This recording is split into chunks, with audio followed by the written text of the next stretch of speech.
Welcome to this episode of Amber, the one and only bilingual culture show on BUTV 10.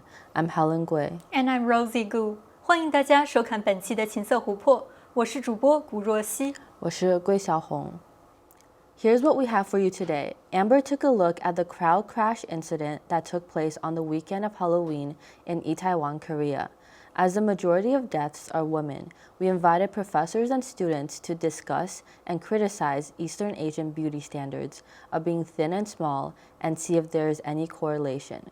Meanwhile, a new policy in China urging women to uphold family values and retreat back to the domestic sphere sparked debates about gender equality. Through talking with students and a professor, we gathered different perspectives on the implementation of this new policy. Lastly, the news of Princeton professor Yan Ning announcing her plan to return to China brought forth a dilemma many international students have, whether to stay in the U.S. or return to their home countries after graduation. We discussed this dilemma with a professor, a TA, and students with an international background. 在本期的琴瑟琥珀中，我们将深入探讨今年万圣节发生于韩国梨泰院的大型踩踏事件。这起踩踏事故的主要受害者均为女性，继而使人们重新审视东亚认为女性以瘦小为美的审美标准。与此同时，中国新修订的妇女权益保障法因呼吁女性遵守家庭美德并重返家庭生活，激发了各处对于性别平等的辩论。通过与学生和教授的谈话，我们收集了此法案在实际实施中的不同观点。节目的最后，近期普林斯顿大学教授严宁决意回国发展的新闻，呼应了所有国际生的两难处境：毕业后留在美国或返回本国。我们邀请了有国际背景的教授、助教与学生来谈论自己的选择。The crowd crush in Itaewon on Halloween weekend killed nearly twice as many women than men. East Asian women are pressured to attain the standard of having a thin and small frame, causing them to be more vulnerable in dangerous situations. We interviewed professors and students to gain their thoughts on dangerous beauty standards and why they exist at all. On October 29th, the Halloween celebration in the center of Itaewon turned into a deadly crowd crush that claimed to have killed over 150 lives and dozens more injured. Two students at Boston University shared their thoughts on this tragic incident. I definitely felt really sad about it because Halloween is such a big celebration. So something turning into such a horrible event is just, it was sad, yeah. I think something like this happened is definitely very tragic, and I feel sad towards these people who have died in this event. And I also do feel that women in the current society should have more sense to protect themselves.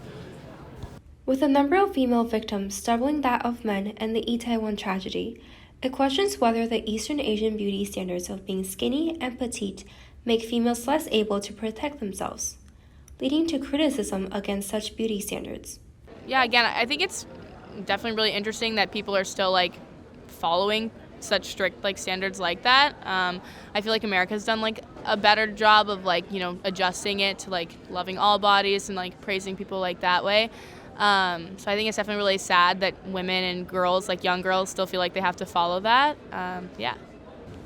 With Korean beauty standards, I know it's people seeing it's a skinny a body type and a pale skin tone. I think it's a little, I don't know. I don't agree with that beauty standard, but I know a lot of Asian countries prefer that beauty standard. The standard of beauty has a great impact on not only women, but also the society's definition of beauty, as individuals want to be accepted by a larger community. A student and Professor Lim, the assistant professor of politics at Bates College, commented on how and why individuals will adapt themselves to fit the beauty expectations of the public.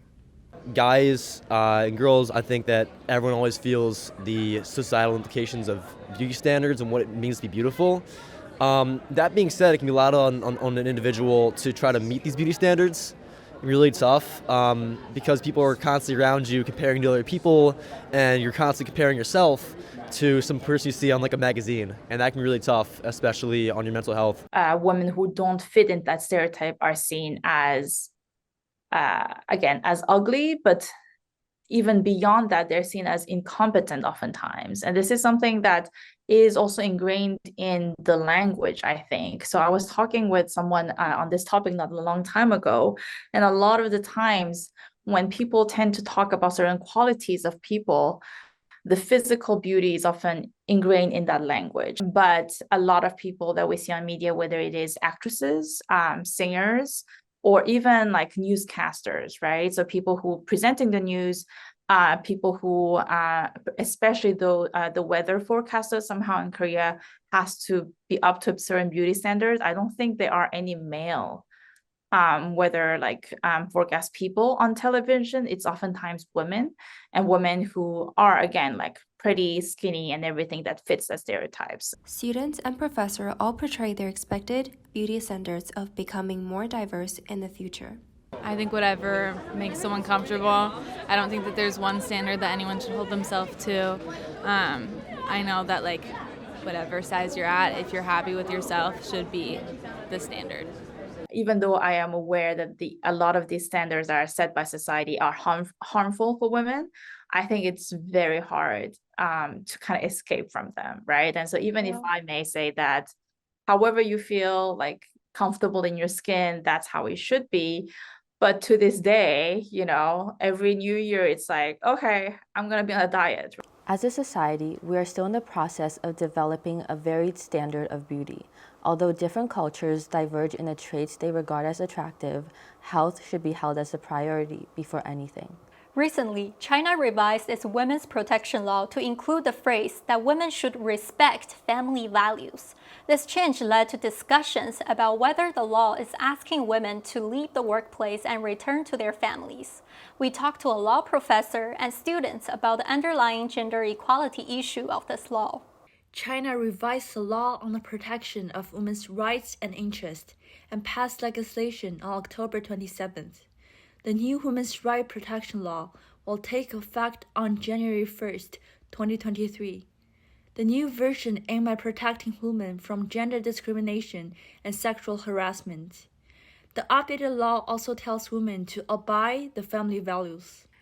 BU students Christina Xu and Sybil Lin shared their personal experience as female growing up in China. My mother is a housewife and she dropped out of school after grade 5 because her family didn't have enough money for her to receive education, and her parents wanted to save the money for her younger brothers to go to school. So all of her sisters, including her, dropped out of school at a really young age. My dad is really male chauvinism.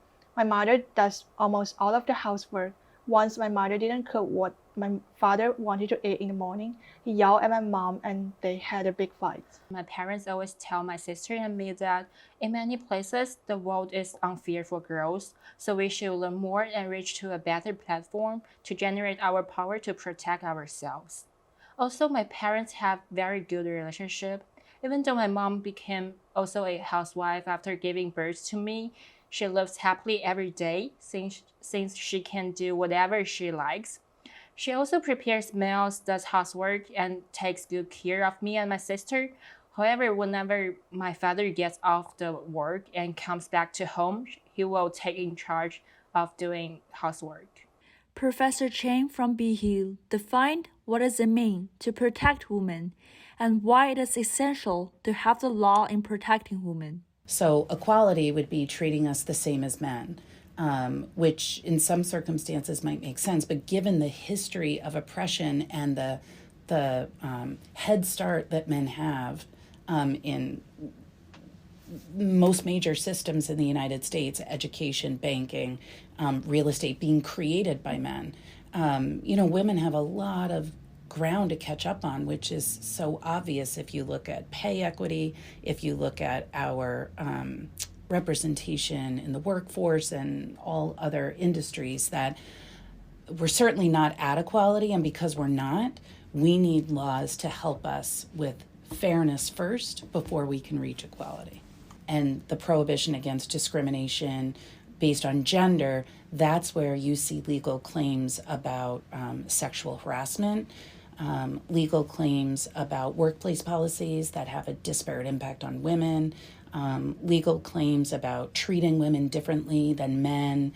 Sybil and Christina both shared their views on the possible changes in the patriarchal structure in China in the future.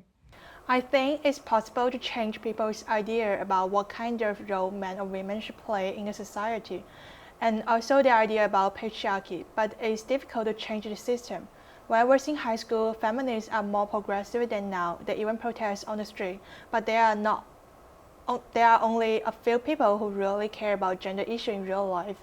But now lots of females start talking about gender issues happening in China and challenging the patriarchal social system. Patriarchal beliefs have existed for thousands of years, and it is very difficult for us to completely eradicate them, especially in the remote rural areas.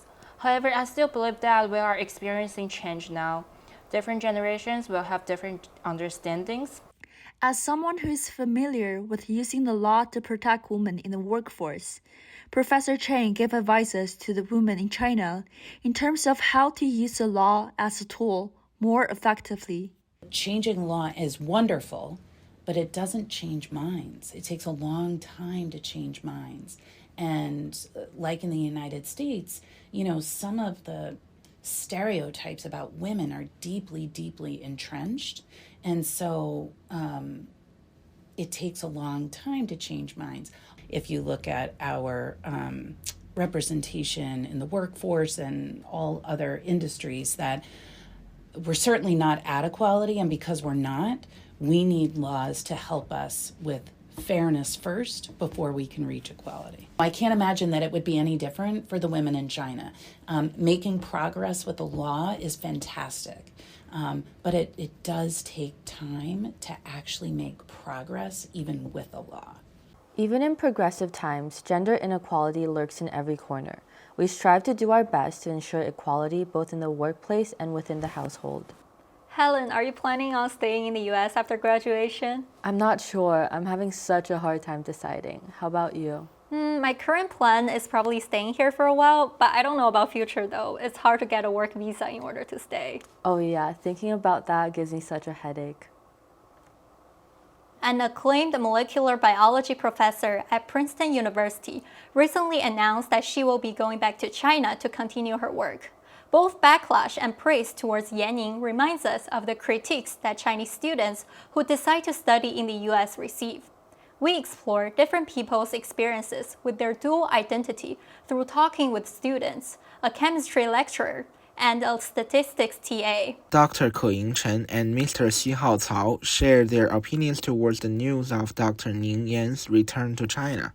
I think it's actually a very common trend for many people from, they're from China, and then even, for students, for scholars, they end up deciding to going back to China afterwards. That is really astonishing, and I really admire her patriotism. Yes, and I know she's really a famous structural biological expert, and I think her return will bring a lot of benefits to our country, China's, and I really admire her actions. Chinese-based scholars further share their perspectives of watching others' comments from the internet towards international students and the scholar community. I think it's just human nature, right? When you can't have the same experience as somebody, it's very easy for you to judge other people. At first, when I see those comments, they were just like, oh, you're a traitor. You're like, our country raised you and now you're in the US. I don't think it that way. And I feel like sometimes you can't take it too personally. Those people, they sit in front of their computer, they're just typing things, attacking other people, right?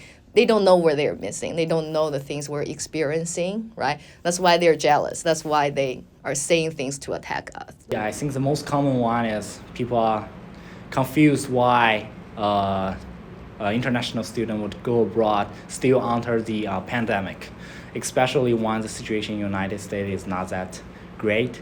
So I think it is, after all, it is still worthy to study abroad.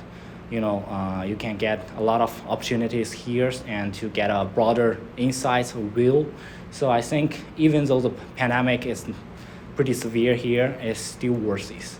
Students share their future career plan as international students.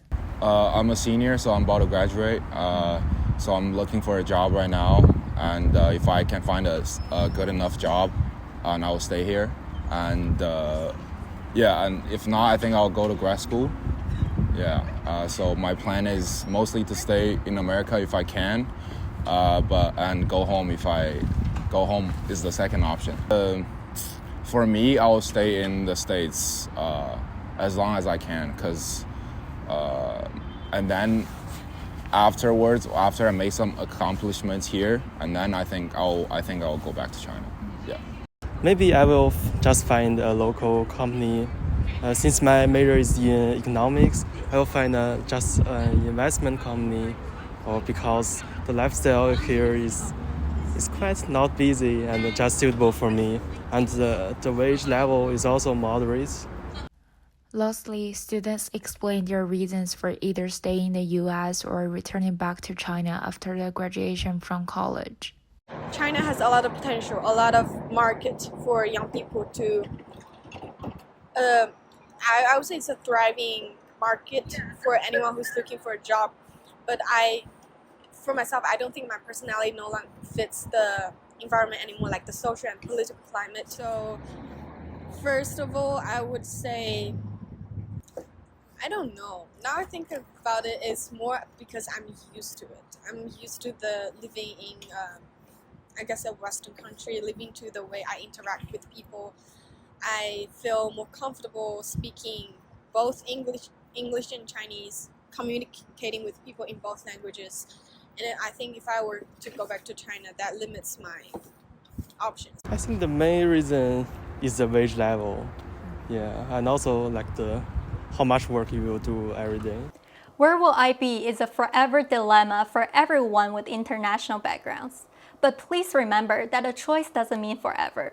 The key is to try your best on the path you choose and leave no regrets behind. That wraps up this episode of Amber. If you want to learn more about Story Behind the Scenes, follow us on Facebook, Instagram, Twitter, WeChat, and Weibo, and tell us more about your opinions. If you want to catch up on past episodes, please visit butv10.com/amber. 今天的情色琥珀就到这里了。Thanks for stopping by. We will see you next time. 感谢您收看本期节目，我们下期再见。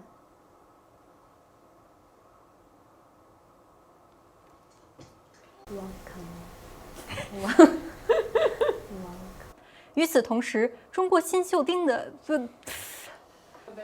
哦 ，sorry。但是刚好你就像听到了。Include the phrase that women should respect family values. 你看的哪个 camera？